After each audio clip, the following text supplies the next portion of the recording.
afternoon. Todd, in your remarks Since the end of the game about Mike Evans, you referred to a few times as end of the year. Do you mean end of the calendar year or end of the regular season? End of the regular season.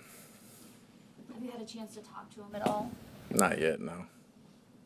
Or have you had any update on just how he's doing? I mean, he's doing well.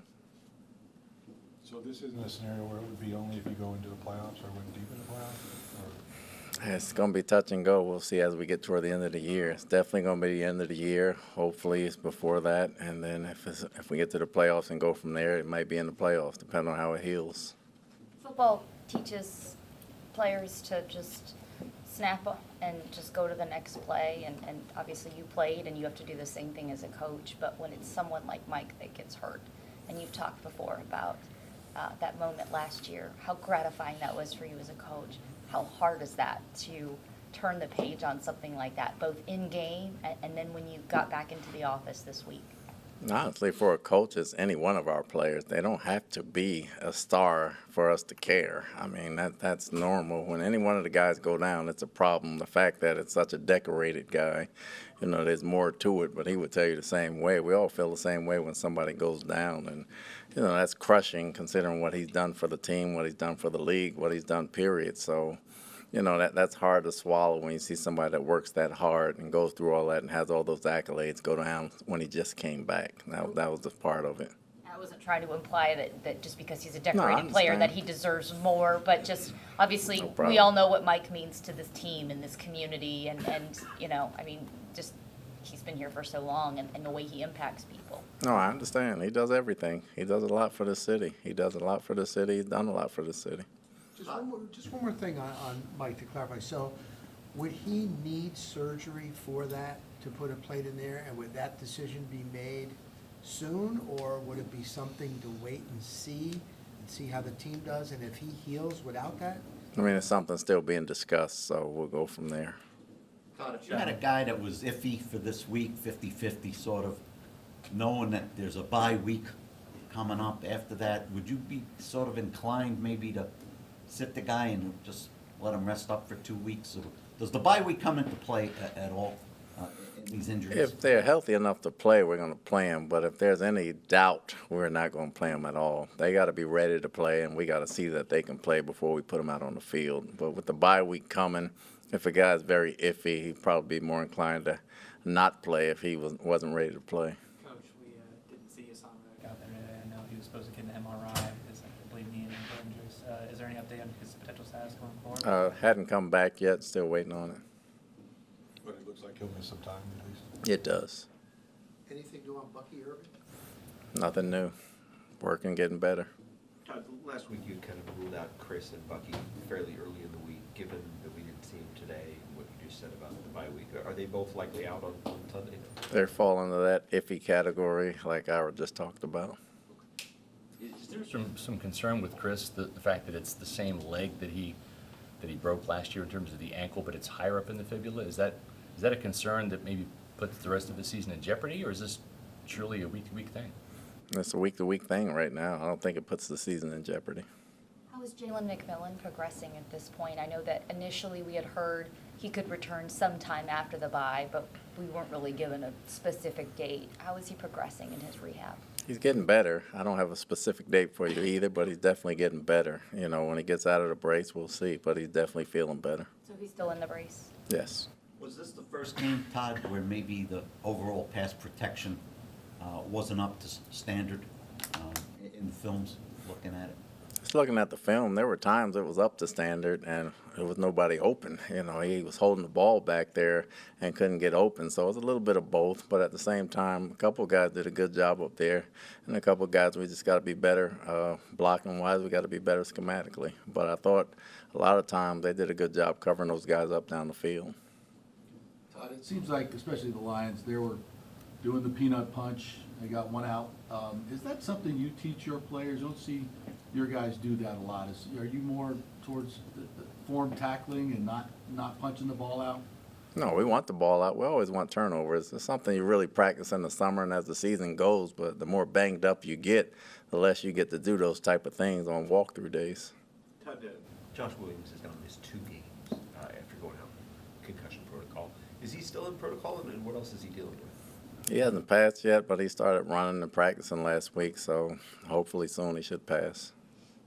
Todd, how much does a short week, quick turnaround impact the preparations, beyond the physical and the guys who have less rest, but the preparation, how much is impacted?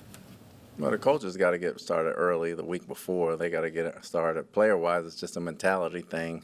You know, Wednesday is really Tuesday and vice versa as the week goes on, but we go through these things on Thursday night games. You go through these things on Monday night games. So it's just a mental thing and it's a mind thing.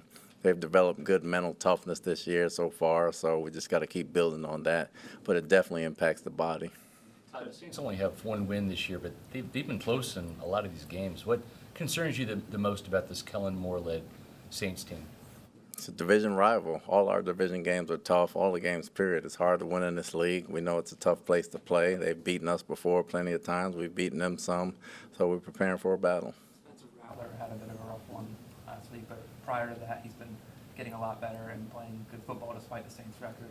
What are some of the things that you've been seeing from him while he's been starting this year for the Saints? He's definitely moving around the pocket a lot more. He's running a lot more, using his legs. He has a strong arm. We had a rough one last week as well, so, you know, we're trying to get over that part of it. But he's playing good football for him. He's throwing the deep ball well. He's connecting with Olave and Shaheed very well. And, you know, they still got Kamara, so he's got a lot of weapons around him. With Reddick out, obviously you've got guys that have played before, but how much do you need for a Chris Braswell, Anthony Nelson, those guys? And Nelson plays every special teams play, right? So it's going to affect that. So how do you juggle that workload there? We got guys on the practice squad that we need to bring up for special teams. When Nelly's load's going to increase, obviously Braz's role is going to increase as well. So the guys on the practice squad got to step up and fill in teams-wise while Nelly plays more defense. For Braz, do you think it's just a matter of get out there, get more reps, and show us what you can do? Kind of He's got to get more reps from a mental standpoint. I think when he just pins his ears back and lets it go, he looks like the Braz that we know. The safety position, Todd, it's close to your heart. It's the position you played in this league. For a young player, Tykee Smith, are you surprised at all? How pleased are you about how versatile a chess piece this guy is, and what's the ceiling for this guy going forward? I'm not surprised. You saw it last year when we got him. You saw it the first day of practice when he just did everything like a pro and he kind of knew what he was doing out there, and he really turns it up a notch in the game, and he's been playing great football for us. One of our key pieces over there last week, he played a hell of a ball game, and you know, just nothing surprises me with him. You know he's going to be there on Sunday to have your back. He's one of them guys that you go down the alley and you want to fight with, and you know he's going to be right there. But he's smart. He's very intelligent. He's athletic. He knows how to play the game, and, you know, he's got that old school mentality. He understands what it takes to win. Todd, Sean Tucker had a huge game last year for you guys in New Orleans. With Bucky Irving being out, he's had the opportunity as that number 2 back, but probably not as many carries or touches as we might have thought. Why has there kind of been a discrepancy between what Rachaad White's getting in terms of, he played 90% of the snaps last week compared to Tucker? Well, it's the way the game went. We definitely want to get Sean more snaps. We talked about that as a staff, and we understand he has to get more snaps. Rachaad can't take that much of a load week in and week out, or something's going to happen to him as well. So we got to get Sean's reps up.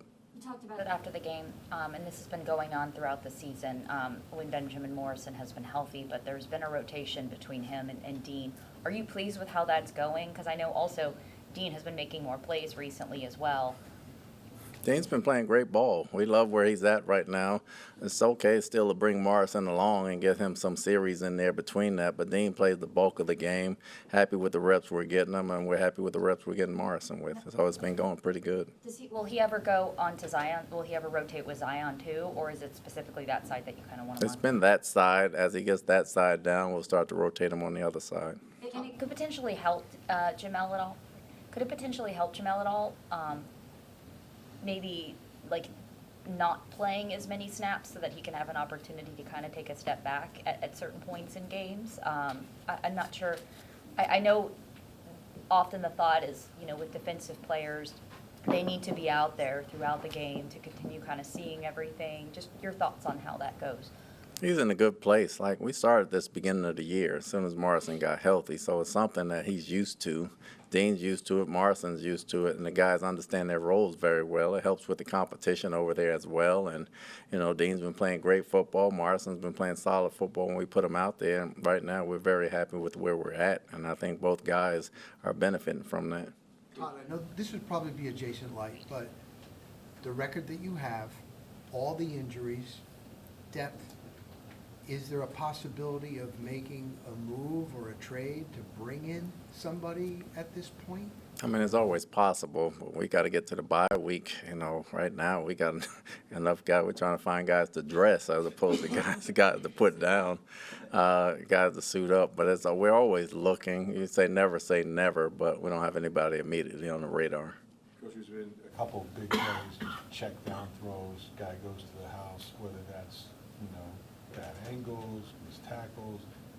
Don't you have to get that stopped and get it stopped now? Oh, easily, and it's been 3 a game, at least 3 or 4 a game, and then they play great defense, and we talked about that as a group, and it's just one thing, but it can't be one thing on the defensive side of the ball for you to play great defense, and that we give up about 3 plays for 150-plus yards, and the rest of the game you look solid. Can't happen. We got to be better there. They understand that. Coaches understand that, and we got to get that fixed. I know you were down 14-zip, but Mayfield threw 50 balls, I think 36 of them in the second half alone. The running game wasn't spectacular, but are you okay with that number 50? Did you talk to Josh about sticking with the ground game maybe a little bit longer? We know that's not a good formula for success, and we can't run the ball 11, 12 times and throw it 50-plus times. We got to be more balanced than that. We were in the game enough, 14-3 at the half, for us to run a little bit more. Circumstances got crazy at the end, but we got to be more balanced than that, and we got to establish more of a run game. Anything else? Yep.